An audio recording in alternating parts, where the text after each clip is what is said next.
سورۃ المجادلہ. یہاں پہ ایک نوٹ کر لیجئے کہ ان میں مسبحات کی ترتیب اس طرح ہے. ایک مسبحات میں سے ام المسبحات سورہ حدید، پھر ایک ہے بغیر مسبح تسبیح کے، پھر ایک سورت آئے گی پھر مسبحات میں سے سورہ حشر، پھر ممتحنہ آ جائے گی بغیر تسبیح کے. پھر ان 10 سورتوں کے اندر جو اہم ترین جوڑا ہے مرکز ان کا، وہ سورہ صف اور سورہ جمعہ دونوں مسبحات سے شروع ہوں گی.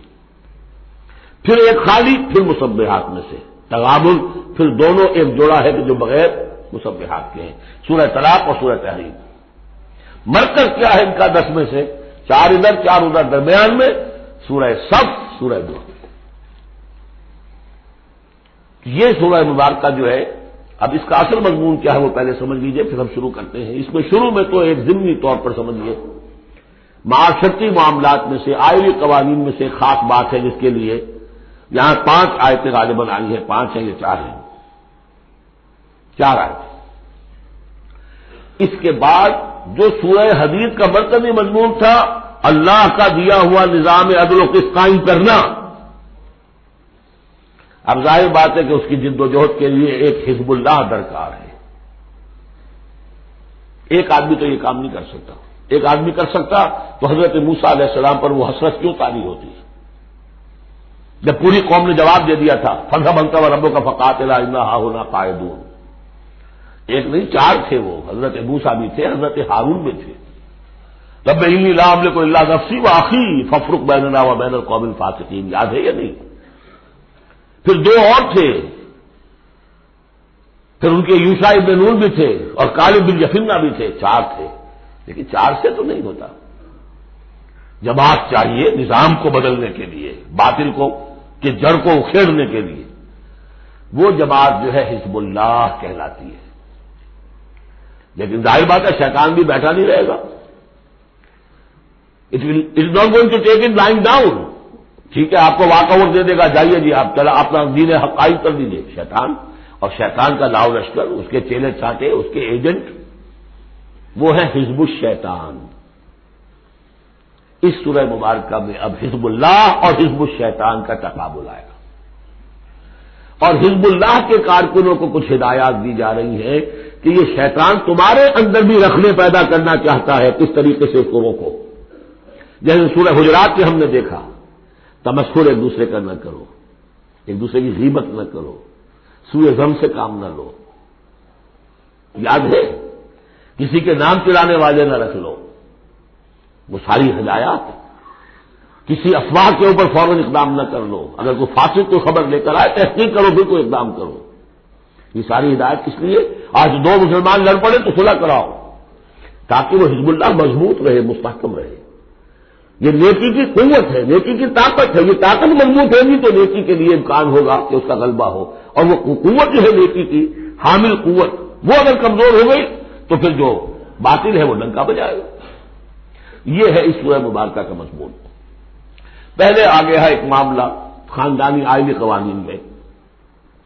بسم اللہ الرحمن الرحیم. قد سمع اللہ قول التی تجادلک فی زوجہا.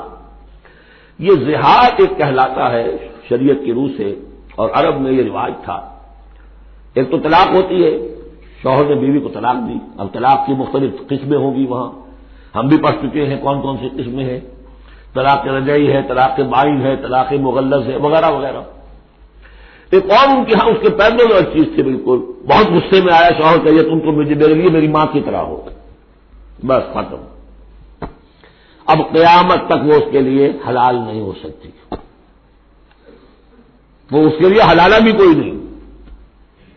طلاق مغلظ کے لیے تو پھر بھی کوئی حلالہ ہے، اس کے لیے حلالہ بھی نہیں. یا کہہ دیا ماں کی پیس کی طرح ہو، ماں کے جسم کے کسی حصے سے تشبیہ دے دی. اب تو تم میرے لیے تو میری ماں کے فلاں چیز کی طرح ہو، گویا کہ اب میں تمہارے ساتھ کوئی تعلق نہیں رکھ سکتا. مستقل جدائی ہو گئی. اس کو زہار کہتے ہیں. یہ واقعہ پیش آ گیا. صحابہ میں سے ایک صاحب تھے اوس بن ثابت. انہوں نے اپنی بیوی خولہ بنت ثعلبہ کے ساتھ زہار کیا، بچے سے چھوٹے چھوٹے. وہ آئی روتی پیٹتی حضور کے پاس کہ حضور یہ کر دیا اوس نے، میں کیا کروں گی؟ اب یہ میرے چھوٹے چھوٹے بچے ہیں، یہ رل جائیں گے. حضور نے کہا میں تو میرے پاس تو کوئی ابھی قرآن میں کوئی حکم نہیں آیا ہے، میں کیا بتاؤں تمہیں؟ جب تک کہ قرآن کی طرف سے وحی نہ آئے میں کچھ نہیں بتا سکتا۔ وہ چیخ رہی ہے، حضور سوچیے تو صحیح میں کروں کیا، کہاں جاؤں، ان بچوں کو لے کر کہاں جاؤں میں؟ یہ ہلاک ہو جائیں گے بچے۔ اور پھر کبھی کہے اللہ بھیج جلدی سے کوئی میرے لیے راستہ بھیج۔ اس کیفیت میں پھر یہ وحی نازل ہوئی۔ قد سمع اللہ قول التی تجادلک فی زوجہا، اللہ نے سن لی ہے اس عورت کی بات جو اے نبی آپ سے جھگڑ رہی ہے اپنے شوہر کے بارے میں۔ وتشتکی الی اللہ، اور اسی میں وہ اللہ سے فریاد بھی کر رہی ہے کہ اللہ میرے لیے راستہ پیدا کر۔ واللہ یسمع تحاورکما، اور اللہ سن رہا تھا اے نبی آپ کے اور اس کے مابین جو گفتگو ہو رہی تھی، جو کنورسیشن ہو رہی تھی۔ واللہ یسمع تحاورکما ان اللہ سمیع بصیر، اللہ سمیع ہے، سب کچھ سننے والا، بصیر ہے، سب کچھ دیکھنے والا۔ لہذا اب اس خولہ بنت ثعلبہ کی اس فریاد پر اللہ تعالیٰ کی طرف سے جو رحمت کا دریا جوش میں آیا، مستقل قانون کی حیثیت سے قانون شریعت میں یہ چیز شامل کر دی گئی۔ الذین یظاہرون منکم من نسائہم، اے مسلمانوں تم میں سے جو لوگ اپنی بیویوں کو اپنی ماں کہہ بیٹھے، ماں ہن امہاتہم، وہ ان کی مائیں تو نہیں بن جاتی کہہ دینے سے، جیسے کسی کو بیٹا کہنے سے بیٹا تو نہیں بن جائے گا، وہ منہ بولے بیٹے کی کوئی حیثیت نہیں، اسی طرح یہ ماں کہہ دینا اسے کوئی معنی نہیں۔ ان امہاتہم الا اللہ ولدنہم، ان کی مائیں تو وہی ہیں جنہوں نے انہیں جنا ہے۔ وَإِنَّهُمْ لَيَقُولُونَ مُنكَرًا مِنَ الْقَوْلِ وَالزُّورَ، یقیناً جو بات کہہ رہے ہیں وہ جھوٹی ہے اور بہت ناپسندیدہ بات ہے۔ وَإِنَّ اللَّهَ لَعَفُوٌّ غَفُورٌ، اللہ تعالیٰ عفو ہے، معاف فرمانے والا ہے اور غفور ہے، بخشنے والا ہے۔ کیونکہ ابھی تک یہ رواج تھا، چل رہا تھا، لہذا اگر عورت سے یہ بات ہو گئی ہے تو اللہ معاف کرے گا انہیں، اور جس سے بھی ہوئی ہے اس وقت اللہ معاف کرے گا، لیکن اب جو ہے قانون آ رہا ہے۔ والذین یظاہرون من نسائہم ثم یعودون لما قالوا، وہ لوگ کہ جو اپنی بیویوں کو اپنی ماں سے یا اپنی ماں کے جسم کے کسی حصے سے تشبیہ دے بیٹھے اور پھر وہ لوٹنا چاہیں، اعادہ کرنا چاہیں لما قالوا، جس بات کو انہوں نے کہا تھا اسے واپس آنا چاہیں، فتحریر رقبۃ من قبل ان یتماسا، تو ایک غلام کو آزاد کرنا ہوگا اس سے پہلے کہ وہ آپس میں ایک دوسرے کو مس کریں۔ ذالکم توعدون بہ، گویا کہ کفارہ بتا دیا اللہ تعالیٰ نے، اس کا کفارہ ادا کرو اور بس بات ختم۔ ذالکم توعدون، یہی ہے جس کا کہ تمہیں باعث کہا جا رہا ہے، نصیحت کی جا رہی ہے، ہدایت دی جا رہی ہے۔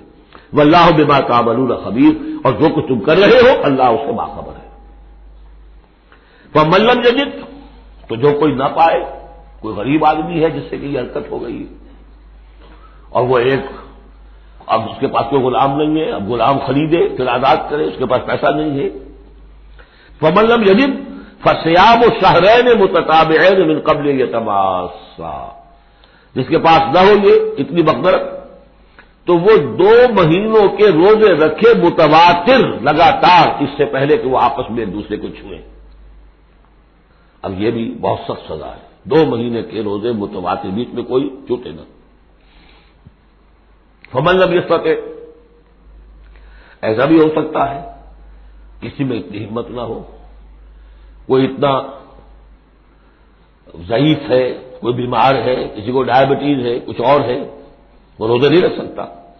فمن لم یستطع فاطعام 60 مسکینا، تو 60 مسکینوں کو کھانا کھلانا، ایک روز کی روزی جو ہے، اور وہ ہوگی من اوسط ما تطعمون اہلیکم، وہ کھانا ہوگا تم اپنے اہل و عیال کو کھلاتے ہو، وہ اوسط کھانا۔ ذالک لتؤمنوا باللہ ورسولہ، یہ اس لیے ہے تاکہ تم یقین کرو اللہ پر، اس کے رسول پر۔ میں کافی عرصے تک اور کافی تلاش بھی میں نے کیا کہ اس کا مفہوم کیا ہے، یہ تمہیں دیا جا رہا تاکہ تم ایمان رکھو اللہ پر، اس کے رسول پر، کیا مطلب ہوا؟ بات سمجھ میں آ گئی۔ واقعہ یہ کہ جب کوئی شخص کفارہ ادا کرتے ہوئے یہ سختی جھیلتا ہے اس خیال کے ساتھ کہ اللہ کا قانون ہے، تو اس کے ایمان میں اضافہ ہوتا ہے، یقین بڑھے گا، اس کا مشقت کر رہا ہے۔ جیسے کہ ایمان سے عمل صالح پیدا ہوتا ہے، عمل صالح سے بھی ایمان پیدا ہوتا ہے۔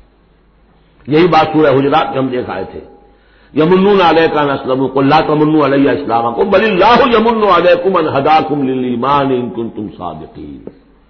ایمان کے راستے پر اللہ تمہیں لے آیا ہے، اسلام میں داخل ہو گئے ہو تو ایمان تک بھی پہنچ جاؤ گے، اور یہ اللہ کا بڑا احسان مانو. تو فرمایا ذالک لتؤمنوا باللہ ورسولہ، یہ اس لیے ہے تاکہ تم ایمان پوری طرح تمہارے اندر ایمان اور راسخ ہو جائے اللہ پر اور اس کے رسول پر. وتلک حدود اللہ، یہ اللہ کی حدود ہے. وللکافرین عذاب علیم، اور کافروں کے لیے بہت دردناک عذاب ہے. ان الذین یحادون اللہ ورسولہ کبتوا کما کبت الذین من قبلہم وقد انزلنا آیات بینات وللکافرین عذاب مہین. صدق اللہ العظیم.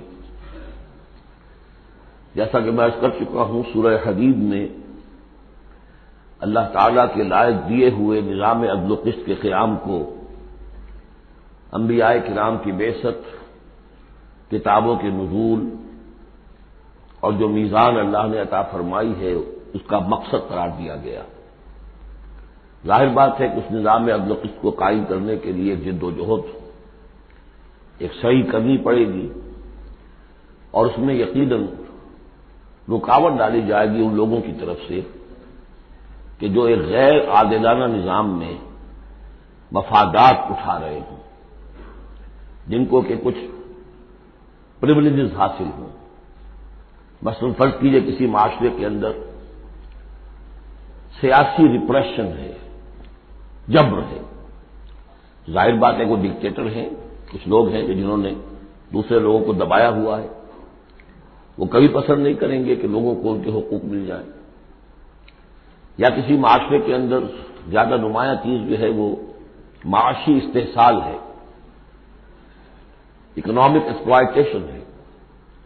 نتیجہ کیا ہوگا کہ ایک طبقہ ہوگا غرباء کا، ہیو ناٹس کا، ایک ہوگا ہیوز کا. وہ ہیوز والے جو ہے کبھی نہیں چاہیں گے کہ نظام بدلے، وہ رجسٹ کریں گے ٹوتھ اینڈ نیل. لہذا ایک کشاکش، ایک تصادم ناگزیر ہے. اس تصادم کے لیے دو گروہ نمایاں ہوتے چلے جائیں گے.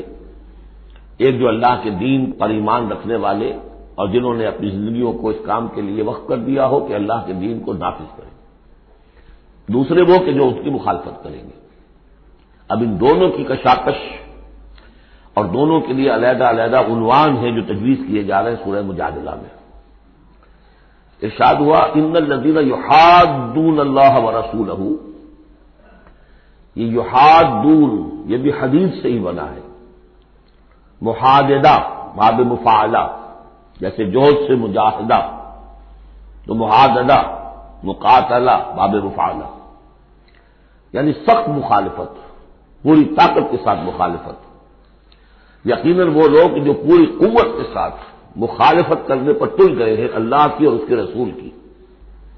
اور ظاہر بات ہے کہ اللہ اور اس کے رسول سے مراد اللہ کا دین ہے. اللہ تعالیٰ کی ایک تکوینی حکومت تو پوری دنیا میں ویسے ہی قائم ہے. اللہ کی کوئی کیا مخالفت کرے گا؟ اللہ کے رسول صلی اللہ علیہ وسلم سے بھی ذاتی پرخاش کسی کو کچھ نہیں تھی، کوئی ذاتی چپکلش نہیں تھی. جیسا کہ سورہ نام میں ہم نے پڑھا ہے وَلَٰكِنَّ الظَّالِمِينَ بِآيَاتِ اللَّهِ يَجْحَدُونَ. یہ تو اللہ کی آیات کا انکار کر رہے ہیں. اے نبی جنگ آپ سے نہیں ہے ان کی، وہ تو ہمارے دین سے ہے. تو یعنی وہ لوگ کہ جو پوری قوت کے ساتھ مقابلہ کر رہے ہیں، مخالفت کر رہے ہیں اللہ کی اور اس کے رسول کی، یعنی اس کے دین کی اور اس کے دین کے قیام کی. دین بھی اگر رکھا رہے کتابوں میں لکھا ہوا اور مزید پی ایچ ڈیز اس پہ آپ کرتے رہیے، کتابیں لکھتے رہیے، تو انہیں کوئی اعتراض نہیں. لیکن جب آپ یہ کہیں گے کہ اس دین کو قائم کرنا ہے تو یہ ہے بات کہ جو بہرحال ٹھنڈے پیٹوں برداشت نہیں کی جا سکتی. ان الذین یحادون اللہ ورسولہ کبتوا کما کبت الذین من قبلہم. وہ خوار ہو گئے، تباہ ہو گئے جس طریقے سے کہ ان سے پہلے کے لوگ تباہ ہوئے تھے. یعنی یہ کہ جیسے قوم فرعون تباہ ہوئی، قوم نوح تباہ ہوئی، قوم ہود تباہ ہوئی، جس نے بھی مخالفت کی اللہ کی اور اس کے رسول کی، ان کا جو انجام ہوا وہ تمہیں معلوم ہے. وقد انزلنا آیات بینات، اور ہم اتار چکے ہیں روشن آیات. یعنی مکی صورتوں میں یہ سارے واقعات آ چکے ہیں. بڑی بڑی قومیں جو تم سے کہیں بڑھ کر، اے قریش اور اے عرب کے مشرکوں، تم سے کہیں بڑھ کر زیادہ طاقتور تھے، ان کو ہم نے ہلاک کیا. وللکافرین عذاب مہین، یہ تو دنیاوی عذاب تھا جو ان پر آیا، ابھی ان کے لیے عذاب مہین جو ہے ذلت والا عذاب آخرت کے اندر ہے.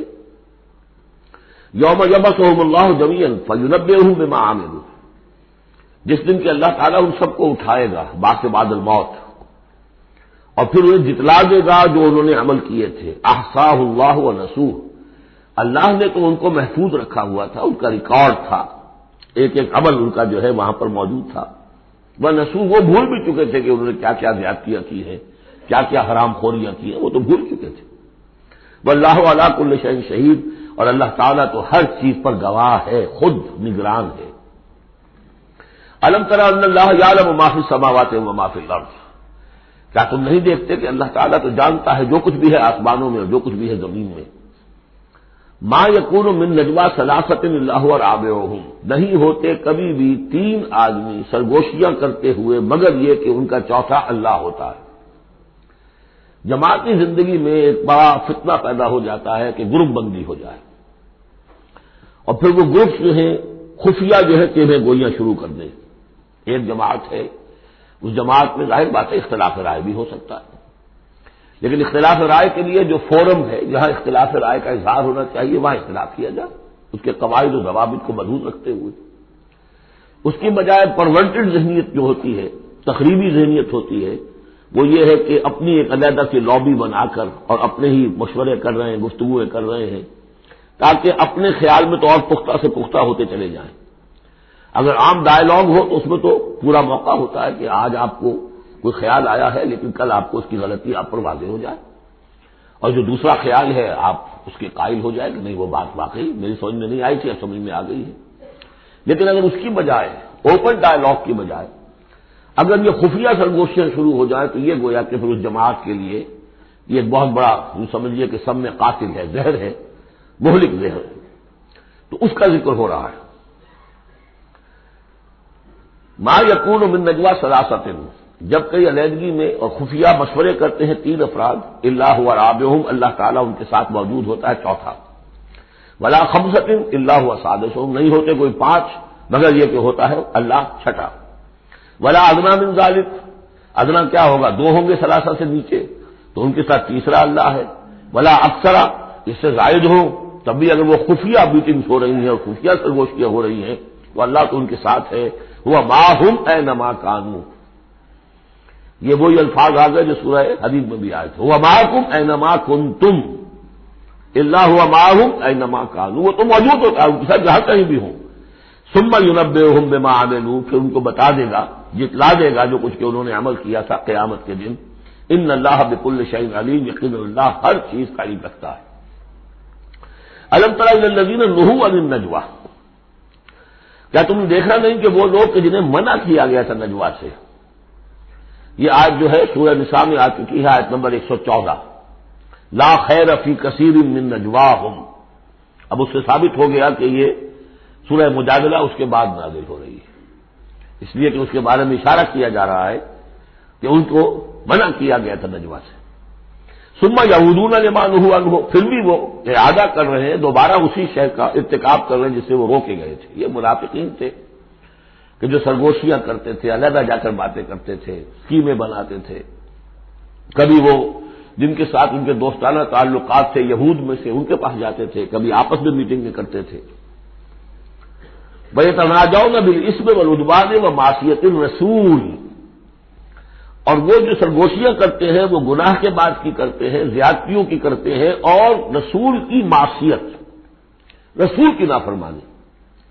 یہ سورہ نساء جب ہم پڑھ رہے تھے تو میں نے آپ سے عرض کیا تھا، یاد ہوگا کہ منافقین پر بہت شاذ گزرتا تھا کہ ہم رسول کی اطاعت کریں، ہم اللہ کو مانیں گے، اللہ کی کتاب میں جو بات آ جائے گی اس پہ عمل کریں گے، لیکن یہ کیا ضروری ہے، یہ تو ہماری طرح کے ایک انسان ہے. پھر ہم سورہ قتال میں دیکھ چکے ہیں کہ انہوں نے خود ایک مہم جوئی شروع کر دی ہے. کیا ضرورت تھی یہ چھیڑ کیوں کی قریش کے ساتھ، کیوں جنگوں کا سلسلہ شروع کیا جس کے لیے کہ یہ مصیبت جو ہے بڑھتی چلی گئی. لہذا ان کے اوپر جو شاخ گزر رہا تھا وہ تھا رسول کی اطاعت و معصیت الرسول، رسول کی نافرمانی. وَإِذَا جَاءُوكَ حَيَّوْكَ بِمَا لَمْ يُحَيِّكَ بِهِ اللَّهُ، اور جب وہ آپ کے پاس آتے ہیں تو آپ کو دعا وہ دیتے ہیں کہ جو اللہ نے آپ کو نہیں دی ہے. یہ ہم پڑھ چکے ہیں، سورہ نساء ہی میں یہ مضمون آیا تھا۔ تحیہ، عربوں کے ہاں سب سے بڑی دعا یہ تھی کہ حیاک اللہ، حیاتی ہوئے، اللہ تعالیٰ تمہاری زندگی دراز کرے، طویل کرے، اچھی زندگی دے۔ تو اس طرح کی بات ہے، لیکن وہ جب آتے تھے اس کے بعد اسلام میں اب جو گریٹنگز ہیں وہ السلام علیکم، لیکن وہ جب آتے تھے تو السلام علیکم مجھے السلام علیکم، سام کی معنی موت ہے، اے نبی آپ پر موت پڑے، اے مسلمانوں تم پر موت پڑے۔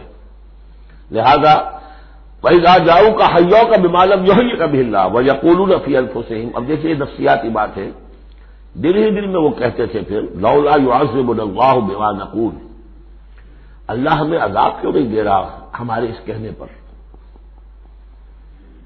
اس کا کیا مطلب ہے؟ یہ رسول نہیں ہے، اگر رسول ہوتے تو ہماری اس گستاخی پر فوراً ہماری زبانیں کھینچ لیتا اللہ تعالیٰ۔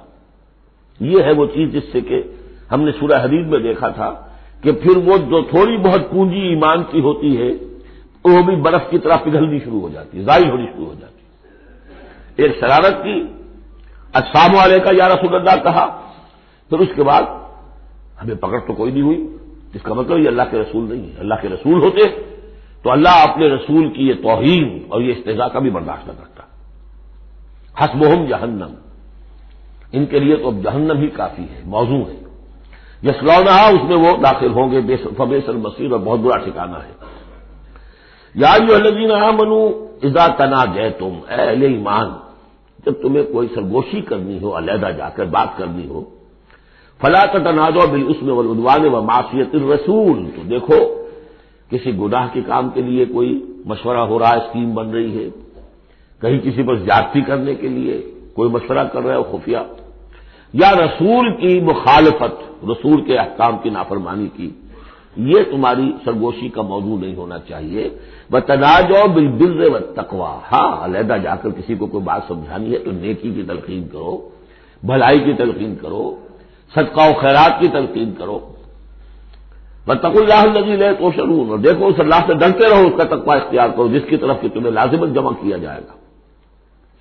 اِنَّمَا النَّجْوَىٰ مِنَ الشَّيْطَانِ، یہ نجوہ جو ہے یہ شیطانی عمل ہے، یہ شیطان کا کام ہے، یہ اس کی تحریک پر اور اسی کی طرف سے اس کے لیے تمہیں موٹیویشن ملتی ہے۔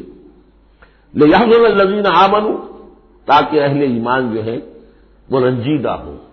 ایک تو یہ کہ یہ ساری ان کی اسکیمیں جو ہوتی تھیں وہ اسی لیے ہوتی تھی مسلمانوں کو نقصان پہنچائے، ظاہر بات ہے کہ نقصان پہنچے گا وقتی اور عارضی طور پر، تو تب بشری کی بنا پر کچھ نہ کچھ رنج اور افسوس تو ہوگا۔ اور ایک اس میں اور بات بھی نفسیاتی یہ ہے کہ فرض کیجئے کہ آپ نے دیکھا 3-4 آدمی ادھر خسر پسر کر رہے ہیں، تو خواہ خواہ آپ کو خیال ہوتا ہے کہ یہ میرے بارے میں کوئی بات کر رہے ہیں، اور اس سے کہ آپ کی طبیعت پر ایک الٹا اثر ہوتا ہے۔ کبھی کبھی خاص طور ایسا بھی ہوتا ہے کہ آپ کی طرف کسی نے دیکھ بھی لیا مسکرا کے، اور یہ در حقیقت انہیں ستانے کے لیے، چڑھانے کے لیے۔ لِيَحْزُنَ الَّذِينَ آمَنُوا، تاکہ اہل ایمان جو ہے وہ حزن سے دو چار ہوں، دلگیر ہوں، دل گرفتہ ہوں۔ وَلَيْسَ بِضَارِّهِمْ شَيْئًا، حالانکہ یہ شیطان کوئی ضرر نہیں پہنچا سکتا انہیں کچھ بھی، الا بِإِذْنِ اللَّهِ، مگر اللہ کے اذن سے۔ اللہ کی طرف سے کوئی آزمائش آنی ہے تو آئے گی، کوئی روک نہیں سکتا، لیکن شیطان اپنے ارادے سے، اپنے اختیار سے کوئی ضرر نہیں پہنچا سکتا۔ وَعَلَى اللَّهِ فَلْيَتَوَكَّلِ الْمُؤْمِنُونَ، اور اہل ایمان کو توکل کرنا چاہیے صرف اللہ پر۔ اہل ایمان کا توکل اور بھروسہ یہ کچھ نہیں ہوگا ان کے کیے، تم اپنا فرض ادا کرو، اللہ تعالیٰ تمہارے ساتھ ہے۔ یا ایھا الذین آمنوا اذا قیل لکم تفصحوا فی المجالس فافصحوا یفصح اللہ لکم، یہ بھی ان منافقین کا طرز عمل تھا کہ مجالس میں جب حضور کی عام مجلس ہے تو اس میں 3-4 آدمی ذرا قریب ہو کر ایک گچھا سا بن کر بیٹھے ہوئے ہیں، اور جو بات ہو رہی ہے حضور فرمائے ساتھ ساتھ وہ فقرے بھی چست کرتے جا رہے ہیں۔ پھر یہ کہ وہ علیحدہ بیٹھتے تھے کہ ہمارے فقرے یہ سچے مسلمان نہ سن لے کہیں، تب تو پکڑ ہو جائے گی ہماری۔ تو گویا کہ ایک گچھا سا بن کر وہ بیٹھے ہوئے ہیں، بہت قریب قریب ہو کر، اپنا ایک علیحدہ سالکہ بنا کر۔ تو اس کے لیے اگر ان سے کہا جائے کھل کر بیٹھو، اس طریقے سے یہ جگہ جگہ پر علیحدہ گروپ بنا کر نہ بیٹھو، کھل کر بیٹھو، معلوم کہ ایک اجلاس ہے، ایک اجتماع ہو رہا ہے۔ فافصحوا، تو تم کھل کے بیٹھا کرو، اللہ تعالیٰ تمہارے لیے کشادگی پیدا کر دے گا، بڑی عمدہ انداز ہے نصیحت کا۔ وَإِذَا قِيلَ انشُزُوا فَانشُزُوا يَرْفَعِ اللَّهُ الَّذِينَ آمَنُوا مِنكُمْ، اور جب کہا جائے تم کھڑے ہو تو چلے جایا کرو، اٹھ جایا کرو۔ یہ بھی ہوتا تھا کہ ایک میٹنگ ہے، مشورہ ہے، گفتگو ہوئی ہے، کوئی مسئلہ طے ہو گیا ہے، اب ہمیں اقدام کرنا ہے، یہ فیصلہ کرنا ہے۔ اب یہ کہ جب مجلس برخاست ہوئی وہ بیٹھے ہوئے وہیں پر کچھ ایک گروپ بنا کر اب اس کے اوپر تبصرے ہو رہے ہیں۔ یہ بھی در حقیقت بحیثیت مجموعی جماعت کے اندر ایک سوء ظن کی سی فضا پیدا کرنے والی شے ہے۔ اب جب اجتماع تھا، بیٹھے تھے، اجتماع ختم ہو گیا، اب جائیے۔ جب کہا جائے کہ اٹھ جاؤ تو اٹھ جایا کرو، اٹھ کھڑے ہوا کرو۔ یرفع اللہ الذین آمنوا منکم، اللہ تعالیٰ تم میں سے جو واقعی اہل ایمان ہے ان کے درجات بلند کرے گا۔ والذین اوتوا العلم درجات، اور جن کو اللہ تعالیٰ نے علم دیا ہے، حقیقی علم دیا ہے، ان کے درجات بلند کرے گا۔ واللہ بما تعملون خبیر، اور اللہ تعالیٰ جو کچھ تم کر رہے ہو اس سے باخبر ہے۔ یا ایھا الذین آمنوا اذا ناجیتم الرسول فقدموا بین یدی نجواکم صدقہ، اہل ایمان جب تم رسول سے کوئی تنہائی میں بات کرنا چاہو تو ذرا اپنی اس علیحدگی کی بات سے پہلے کچھ صدقہ دیا کرو۔ اب اس کا بھی پس منظر سمجھیے، یہ چیزیں سمجھ میں نہیں آ سکتی اگر جماعتی ایک شکل سامنے نہ ہو اور اس میں ایک جد و جہد کی شکل۔ ہوتا کیا ہے کہ کچھ لوگ وہ اپنی حضور سے قرب ظاہر کرنے کے لیے اور اپنی حیثیت کو علیحدہ ممیز کرنے کے لیے، حضور ذرا مجھے آپ سے علیحدگی میں بات کرنی ہے تاکہ لوگ دیکھ لیں یہ کوئی بڑا چودھری ہے، بڑا اہم آدمی ہے، یہ علیحدگی میں جا کے بات کر رہا ہے، تو بڑا یعنی یہ کہ حضور کو بھی اس پر اعتماد ہے، اور وہ اپنی ایک نمایاں حیثیت ظاہر کرنے کے لیے۔ تو عبداللہ ابن ابی کے بارے میں آپ کو بتا چکا ہوں کہ جب حضور جمعے کا خطبہ دینے کھڑے ہوتے تھے تو پہلے صف میں ہوتا تھا، پہلے کھڑا ہو جاتا تھا خود، اور کہتے لوگوں دیکھو توجہ سے سنو یہ اللہ کے رسول ہے، تاکہ اس کی اپنی حیثیت ظاہر ہو جائے کہ وہ یہاں کا چودھری ہے۔ اور وہ تھا مدینے کا چودھری، اس لیے کہ خزرج کا سردار تھا، اور خزرج بڑا قبیلہ تھا، اور طے کر چکے تھے اہل مدینہ کہ اسے بادشاہ بنا لیں گے، اپنا نظام بنائیں گے، کیونکہ بہت عرصہ ہو گیا تھا انہیں باہم لڑتے ہوئے اوس اور خزرج کو۔ اب وہ چاہ رہے تھے کوئی ایک نظام ہو جائے، ہمارا بھی ایک بادشاہ ہو کوئی، اور اس کے لیے تاج بن چکا تھا، بس تاج پوشی باقی تھی کہ حضور تشریف لے آئے جو بے تاج بادشاہ بن گئے۔ اب اس کے جو بادشاہی کے خواب تھے سارے کے سارے جو ہیں وہ ختم ہو گئے، لہذا اس کے اندر دشمنی اول روز سے تھی، تو وہ بھی اپنی اس حیثیت کو ظاہر کرنے کے لیے کھڑے ہو کر کہتا تھا۔ اسی طرح یہ کہ اذا ناجیتم الرسول، تو اب آپ نے چونکہ مال سے جو ہے محبت بہت تھی، حضور نے کہا کہ پہلے کو صدقہ دے کر پھر آ کے حضور سے بات کیا کرو۔ ٹیکس لگا دیا اللہ تعالیٰ نے حضور سے علیحدہ گفتگو کا۔ اب وہ تو اس سے پہلوتی کر گئے، اور تھا صرف یہی بتانا تھا کہ یہ لوگ جو بہت قریب آ کے حضور سے باتیں کیا کرتے تھے، ان کو مال سے اتنی محبت ہے کہ کوئی صدقہ دے کر اور پھر حضور سے علیحدہ گفتگو کرنے کے لیے کوئی آمادہ نہیں ہوا ان میں سے۔ حضرت علی کہتے ہیں رضی اللہ تعالیٰ عنہ، میں واحد شخص تھا جس نے حضور سے تنہائی میں گفتگو کے لیے آپ سے وقت مانگا اور صدقہ جو ہے اس کو پیش کیا، لیکن اللہ تعالیٰ نے جلد ہی اس حکم کو جو ہے منسوخ بھی کر دیا۔ یہ حکم بہت جلدی منسوخ ہوا ہے۔ یا ایھا الذین آمنوا اذا ناجیتم الرسول فقدموا بین یدی نجواکم صدقہ ذالک خیر لکم واطہر، یہ تمہارے لیے بہت بہتر بھی ہے اور بہت پاکیزہ بات ہے۔ فإن لم تجدوا فإن اللہ غفور رحیم، ہاں اگر تم غریب ہو، تمہیں نہیں تمہارے پاس کوئی شے ہے تو اللہ تعالیٰ غفور اور رحیم ہے، یہ گنجائش رکھتی تھی۔ لیکن ظاہر بات ہے منافقین تو غریب نہیں تھے، وہ تو متمول لوگ تھے، مرفع الحال لوگ تھے۔ اس کے بعد فرمایا اشفقتم ان تقدموا بین یدی نجواکم صدقات، کیا تم ڈر گئے اس سے کہ رسول کے ساتھ اپنی تنہائی کی بات اور ملاقات سے پہلے کوئی صدقہ دو؟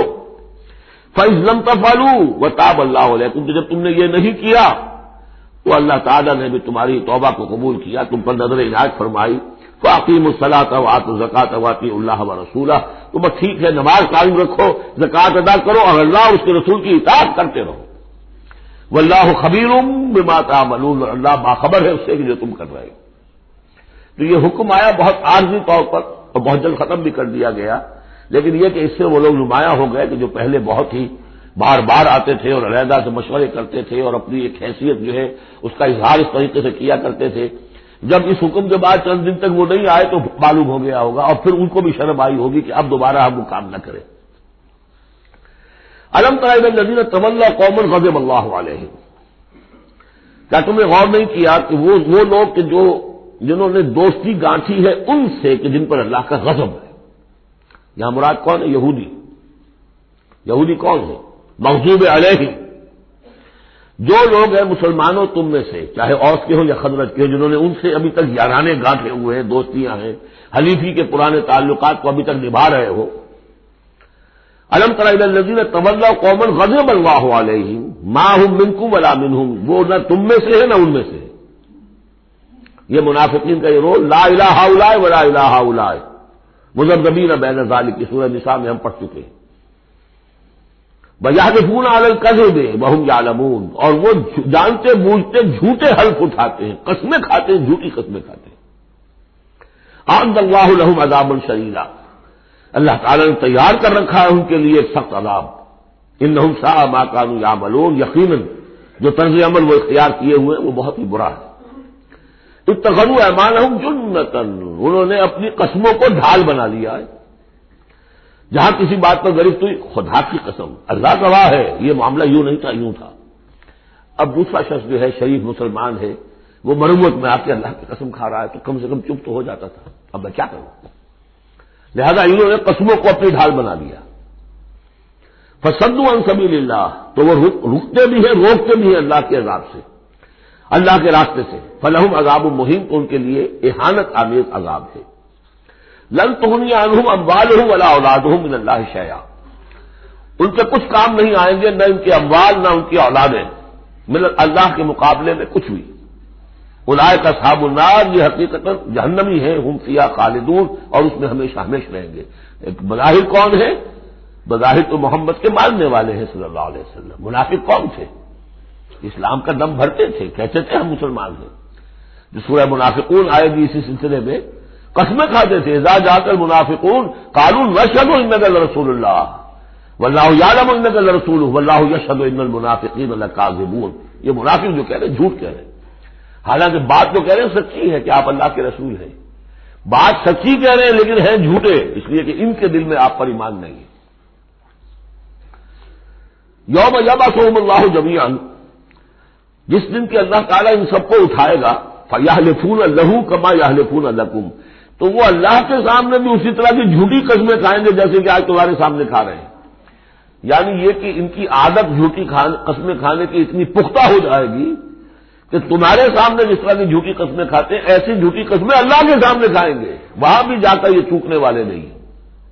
یحلفون لکم، جیسے تمہارے یہ قسمیں کھاتے ہیں، یحسبون انہم علی شیء، اور سمجھیں گے کہ ہم ہیں کسی نہ کسی بات پر، ہماری بھی کوئی حیثیت ہے، بہرحال ہم نے بھی کچھ نہ کچھ تو کام کیا تھا، ہم نے نمازیں پڑھی تھی، ہم نے روزے رکھے تھے، ہم نے آخر ایک وقت میں ہم اسلام قبول کیا تھا ہم نے۔ وَيَحْسَبُونَ أَنَّهُمْ عَلَىٰ شَيْءٍ أَلَا إِنَّهُمْ هُمُ الْكَاذِبُونَ، آگاہ ہو جاؤ کہ وہ حقیقت میں جھوٹے ہیں۔ استحوذ علیہم الشیطان، شیطان نے ان کو اپنے قابو میں کر لیا ہے، شیطان نے قابو پا لیا ہے ان پر۔ فَأَنسَاهُمْ ذِكْرَ اللَّهِ، اور انہیں غافل کر دیا ہے، بھلا دیا ہے انہیں اللہ کی یاد۔ اولئک حزب الشیطان، جان لو کہ یہ ہے شیطان کی پارٹی، یعنی شیطان کی پارٹی جو ہے، ایک تو وہ ہے کہ جو کھلم کھلا سامنے سے وار کرنے والے ہیں، مشرکین مکہ تھے، کھلم کھلا جو بھی کر رہے تھے حضور کے خلاف، کھلم کھلا اقدام تھا ان کا۔ انہوں نے اپنی گردنیں کٹوائی اپنے باطل معبودوں کے لیے، اپنے دین کے لیے، اپنے جو بھی ان کے توہمات تھے ان کے لیے۔ ایک یہ تھے یہودی، اور تیسرے تھے جو مسلمانوں کے اندر یہ ففتھ کالمسٹ عنصر جو تھا کہ جو منافقین پر مشتمل تھا۔ ان کا اور معاملہ کھل کر آئے گا مزید اگلی صورت میں سورہ حشر میں۔ یہ وہ لوگ ہیں جو مسلمانوں کے اندر ہوتے ہوئے حزب الشیطان کے اصل میں رکن تھے۔ اولئک حزب الشیطان الا ان حزب الشیطان هم الخاسرون، آگاہ ہو جاؤ کہ یہ شیطان کی پارٹی والے جو ہیں حقیقت میں یہی ہوں گے خسارے میں، یہی رہیں گے گھاٹے میں، یہی ہوں گے تباہ و برباد۔ اب یہ سائملٹینیس کنٹراسٹ ہے، جب حزب الشیطان کی یہ کارروائیاں اور ان کے یہ مختلف علامتیں بیان کر دی گئیں تو حزب اللہ کا ذکر ہو رہا ہے۔ ان الذین یحادون اللہ ورسولہ اولئک فی الاذلین، ابھی انہی کا ذکر جاری ہے۔ یقیناً وہ لوگ جو مخالفت کر رہے ہیں اور ایڑی چوٹی کا زور لگا رہے ہیں، یحادون اللہ ورسولہ اولئک فی الاذلین، یہ لوگ ہوں گے جو سب سے زیادہ ذلیل ہو کر رہیں گے، سب سے زیادہ ذلیل، اذل۔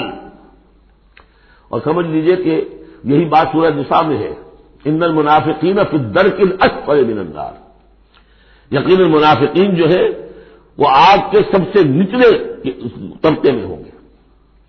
اب وہ مضمون آ گیا ہے جو اس سے پہلے سورہ صافات میں بھی آ چکا ہے، اور بہت اہم ہے یہ مضمون، اور اہم مضامین میں نے کئی مرتبہ کیا، قرآن مجید میں کم سے کم 2 جگہ ضرور ہوتے ہیں۔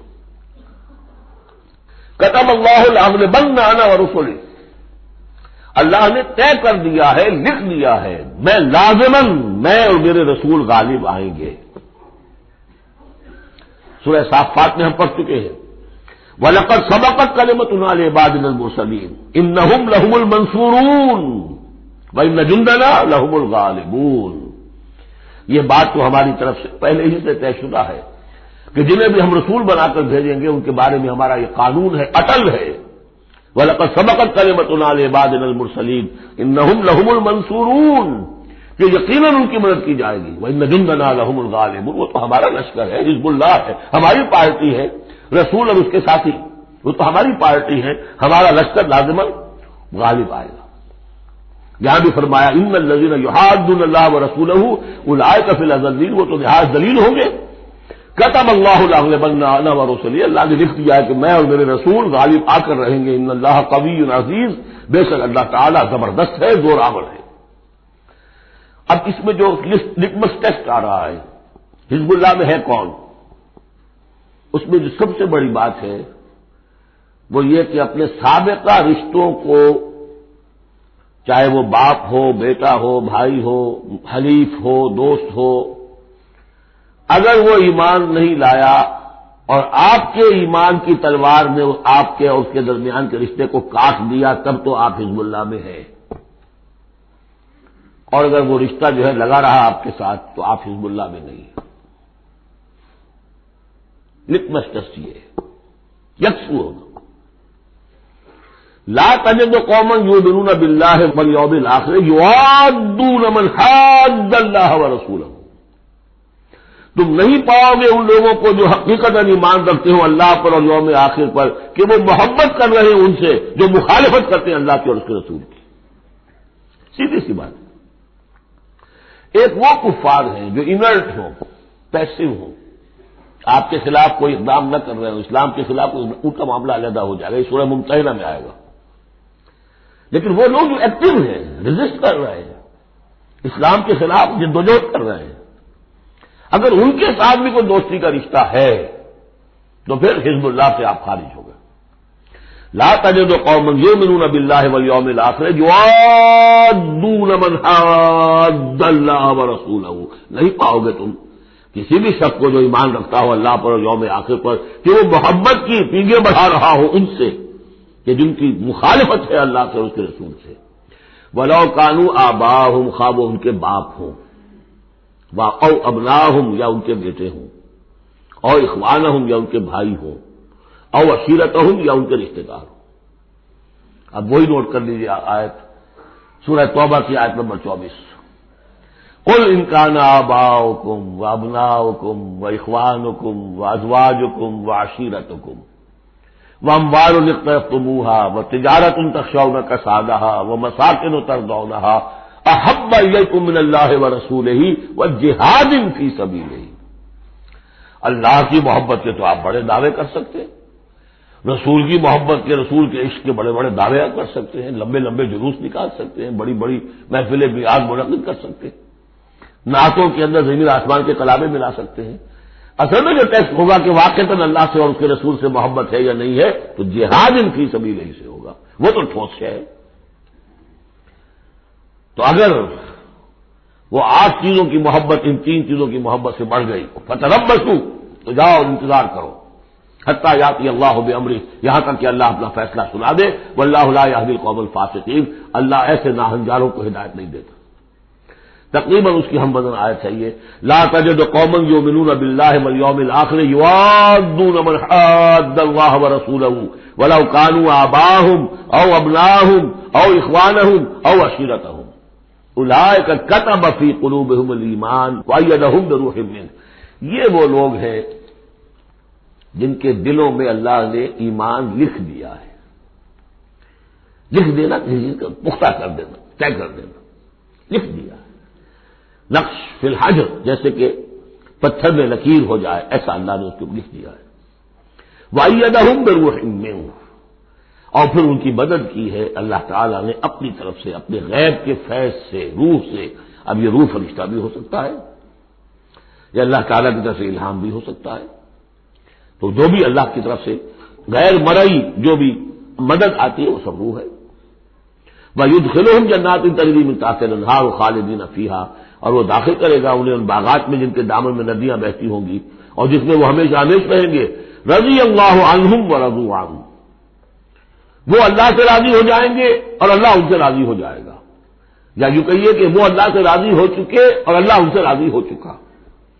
اولئک حزب اللہ، اب یہ آیا ہے کنٹراسٹ، وہ حزب الشیطان، یہ حزب اللہ۔ اولئک حزب اللہ، یہ ہے اللہ کی پارٹی، اللہ کی جماعت۔ الا ان حزب اللہ هم المفلحون، آگاہ ہو جاؤ کہ یقیناً اللہ کی جماعت جو ہے وہی فلاح پانے والی ہے، اللہ کی پارٹی ہی کے لیے آخری کامیابی ہے۔ یہ مضمون اس سے پہلے سورہ مائدہ میں بھی آ چکا، فإن حزب اللہ هم الغالبون، وہاں آیا فإن حزب اللہ هم الغالبون، اللہ کی پارٹی ہی غالب آ کر رہے گی۔ لیکن دنیا میں غالب آ جانا در حقیقت اگرچہ یہ بڑی کامیابی ہے، لیکن سب سے بڑی کامیابی تو وہ فلاح ہے۔ اولئک الا ان حزب اللہ هم المفلحون، وہ انہیں کو فلاح ملنے والی ہے کہ جو اللہ کی پارٹی سے متعلق ہوں گے۔ اللہم ربنا اجعلنا منہم، اللہم ربنا اجعلنا منہم، اللہم ربنا اجعلنا منہم، آمین یا رب العالمین۔ بارک اللہ لی ولکم فی القرآن العظیم ونفعنی وإیاکم بالآیات والذکر الحکیم۔